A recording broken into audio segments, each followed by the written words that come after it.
کمال علم ہنر نہیں، تیری ایک نگاہ کی بات ہے، وہ سنور گیا جسے تھام لے، وہ اجڑ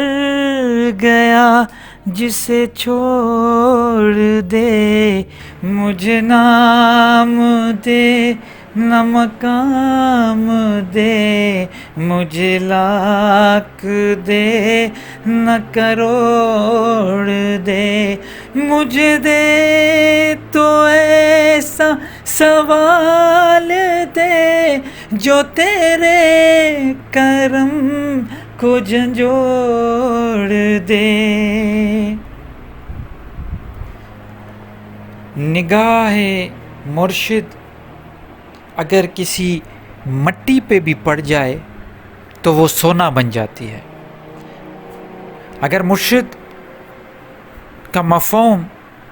اس کی بالکل اصل شکل پہ لے کے جائیں تو اللہ سے بڑا اور کوئی مرشد اس کائنات میں موجود نہیں۔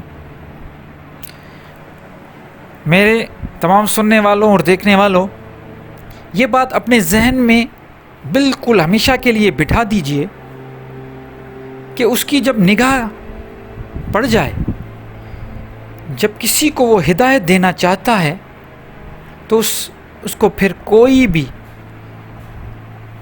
غلط راستے پہ لے کے آنے کے قابل نہیں رہتا، وہ ہمیشہ سیدھے راستے پہ رہتا ہے۔ تو جب اللہ کی منشا ہوتی ہے، وہ چاہتا ہے کسی کو ہدایت دے، تو پھر اس کو ہدایت دینے کے لیے وہ پھر اپنا چنا ہوا بندہ چنتا ہے، ایک ایسا بندہ جسے ہم دنیاوی طور طریقے سے مرشد کہتے ہیں، اس کو چنتا ہے۔ اس کے دل میں یہ بات بٹھاتا ہے کہ وہ فلاں طالب یا فلاں شاگرد، فلاں مرید جس کو اللہ تعالیٰ ہدایت دینا چاہتا ہے، اس کے متعلق اس مرشد کے دل میں یہ چیز بٹھا دیتا ہے کہ اس پہ نظر و کرم کرو، اس پہ خاص توجہ کرو تاکہ وہ مٹی سے سونا بن جائے۔ وہ چور، ڈاکو، لٹیرا اور دنیا کی، سماج کی ہر برائی اگر اس میں ہوتی بھی ہیں پھر بھی وہ ختم ہو جاتی ہیں۔ ایسے مثال معاشرے میں بہت سارے ہیں، ایسے بہت سارے لوگ گزرے ہیں جو کسی زمانے میں پورے جوانی انہوں نے اور بہت سارا اپنی زندگی کا جو وقت ہے وہ وقف کیا ان برے کاموں میں، چوری کی، ڈاکہ ڈالا، شراب پیا، زنا کیا، پتہ نہیں کون کون سے وہ ایسی برائیاں دنیا میں موجود ہیں وہ انہوں نے کی۔ لیکن جب اس مرد مجاہد، وہ جو مومن تھا، اس کی نگاہ، اس مرشد کی نگاہ اس پہ پڑی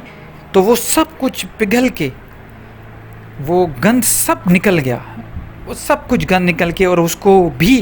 ایک مومن بنا دیا۔ وہ ایک دیا اس نے جلا دیا، جب اس کی نگاہ پڑتی ہے تو دیا جل جاتا ہے، اس مرید کے دل میں بھی دیا جل جاتا ہے۔ اچھا، مزے کی بات یہ ہے کہ یہ ضروری نہیں کہ آمنے سامنے بیٹھ کے یہ سارے معاملے چلیں، وہ چاہے مشرق میں ہو چاہے مغرب میں ہو، دنیا کے کسی بھی کونے میں ہو، پہلے اگر اس سے ملاقات ہو جائے، اس کی بیعت ہو جائے، اس کے سامنے اس نے دیکھ لیا مرشد نے مرید کو، اس کے بعد مرید کہیں بھی رہے، وہ روحانی کنیکشن وہ کائنات میں کہیں پہ بھی رہے اس کا رہتا ہے، کیونکہ روح ایک ایسی چیز ہے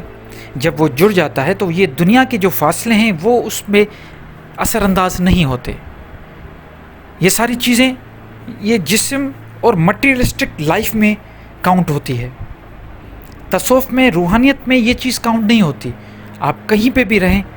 آپ کا تعلق اگر آپ کسی کے ساتھ جوڑنا چاہتے ہیں تو جڑتا رہے گا۔ روحانیت ہوتی یہی ہے، کنیکشن۔ تو مرشد کی نگاہ جب پڑ گئی اس طالب پہ، کیونکہ اگر دیکھا جائے تو سامنے تو بہت سارے طالب ہوتے ہیں، لیکن ایک اگر نگاہ پڑ جائے، اس کا مثال ایسے ہی، آپ اگر چھوٹا مثال اٹھا لیں، کلاس میں آپ سب ماشاءاللہ سے پڑھے لکھے لوگ ہیں، کلاس میں جب بہت سارے اسٹوڈنٹ ہوتے ہیں، عموماً 30-35 اسٹوڈنٹ ہوتے ہیں، اس میں جب ٹیچر کسی ایک پہ اگر شفقت کا ہاتھ رکھتی ہے، کسی ایک پہ بھی ایسا ہوتا ہے، کسی ایک یا دو پہ ٹیچر کا اسپیشل شفقت کا ہاتھ ہوتا ہے اسٹوڈنٹ پہ، تو وہ اسٹوڈنٹ آٹومیٹیکلی وہ نکھر کے سامنے آ جاتا ہے۔ اس کی وجہ یہ ہوتی ہے کہ ایک تو یہ اسٹوڈنٹ کو وہ خاص فیز ملتا رہتا ہے، وہ جو استاد اور شاگرد کا کنیکشن ہے وہ فیز ملتا ہے، اور اس کا کانفیڈنس ڈیولپ ہوتا ہے، اور وہ نہیں چاہتا کہ جب مجھے اپنی اسٹوڈنٹ ٹیچر اتنا پیار کر رہا ہے یا پیار کر رہی ہے اور اتنا مجھے شفقت سے پیش آ رہی ہے تو میں کیوں ایسا کچھ برا کروں کہ اس کی نظروں میں خراب ہو جاؤں۔ بالکل اسی طرح جب یہ روحانی کنیکشن آ جاتا ہے مرشد اور مرید میں، اور اس کی جب نظر اس پہ پڑ جاتی ہے، اس کی آنکھ، اس کا توجہ جب اس کی طرف چلا جاتا ہے، تو وہ جو خاص توجہ ہوتا ہے وہ بڑا اسپیشل ہوتا ہے، اور مرید خود بخود کھینچا چلا آتا ہے۔ اور اس میں نہ کمال، جیسے میں نے شروع میں ایک غزل سنائی آپ کو، تو اس میں نہ صرف یہ نہ مرشد کا کمال ہے اس دنیاوی مرشد کا، نہ اس مرید کا کمال ہے، یہ اللہ کا کمال ہے۔ وہ جب اپنے بندے کو چاہتا ہے کہ ہدایت دے تو وہ اپنے بندوں میں ہی چنتا ہے کہ کون سے بندوں میں سے اس کو ہدایت دوں۔ یہی اللہ کے راز ہوتے ہیں، اور یہی اللہ کی منشا ہے۔ ہم سب کو چاہیے کہ جب بھی دعا مانگے تو سب سے بڑی دعا یہی ہے کہ ہدایت کے لیے مانگے، کہ اللہ تعالیٰ ہمیں ہدایت دے، اللہ تعالیٰ ہمیں سیدھے جو بھی ہماری چھوٹی سی زندگی ہے اس کا مقصد ہمیں سمجھا دے، ہمیں یہ بتا دے کہ ہم یہاں پہ کیوں آئے ہیں، یہ مقصد ہمیں مل جائے، دنیا میں کچھ کنٹریبیوٹ کر لیں، کچھ نہ کچھ دے کے جائیں۔ آئے ہیں تو کچھ دے کے جائیں گے نا، یہاں پہ آئے ہیں کھا پی کے اور یہاں پہ جو لذتیں ہیں یہ سب کچھ کر کے اور پھر مر جائیں، مٹی سے مل جائے، ٹرانسفارم ہو جائے، ختم ہو جائے، نہیں، آئے ہیں تو کچھ دے کے جائیں گے دنیا کو۔ یہی ہدایت اللہ سے مانگنی چاہیے، اور جب اللہ یہ ساری چیزیں قبول کر لیتا ہے تو پھر یہاں پہ آنا، پیدا ہونا، مرنا، جینا، ساری چیزیں پھر مقصد والی بن جاتی ہیں، بے مقصد کوئی چیز پھر نہیں رہتی۔ ایسے ہی اگر جانوروں کی طرح، بلکہ ان سے بھی بدتر ہو کے اگر مر جائیں، جانور بھی ہمارے لیے ہیں، اگر جانور کی طرح بدتر، جانور کے سے بھی بدتر زندگی اگر گزار کے مر جائیں تو پھر کیا فائدہ ہوا آنے کا۔ اشرف المخلوقات تب ہی بنتے ہیں، اشرف المخلوقات ابھی دنیا میں 8 ارب 8.5 ارب لوگ رہتے ہیں، سارے اشرف المخلوقات نہیں ہیں، وہ تو ہمیں خود کرنا پڑے گا، خود ثابت کرنا پڑے گا کہ ہم اشرف المخلوقات ہیں۔ جب جسم کے ساتھ ہمارا روح بھی بیدار ہوگا اور دنیا میں آنے کا مقصد بھی ہمیں پتہ چلے گا، اور کچھ دنیا میں کنٹریبیوٹ کر کے جائیں گے تو پھر ہم اشرف المخلوقات ہیں، ورنہ اشرف المخلوقات نہیں ہیں، ورنہ تو مٹی کا پتلا ہے ہم، اور ایک خواہش سے، گند سے بھرا ہوا ایک جسم ہے جو چل رہا ہے۔ امید کرتا ہوں بات سمجھ میں آ گئی ہوگی۔ آپ کے سوالات کا انتظار رہتا ہے، گھنٹوں بیٹھتا ہوں، آپ کے جوابات دیتا ہوں، بڑی خوشی ہوتی ہے، کانفیڈنس ملتا ہے، اور یہ کمیونٹی جو خاص لوگوں کی کمیونٹی ہے، میں اس کو ہمیشہ کہتا ہوں کہ خاص کلاسیکل لوگ ہیں میرے ساتھ، مجھے بڑی خوشی ہوتی ہے کہ اسپیشل لوگ ہیں میرے پاس، عام لوگ میرے ساتھ نہیں ہیں، بہت اسپیشل ہیں، ایک جو مجھے دیکھتا ہے، ایک کمیونٹی کا سبسکرائبر، ایک بندہ، ایک بندی میرے پاس اسپیشل ہیں، خاص لوگ ہیں،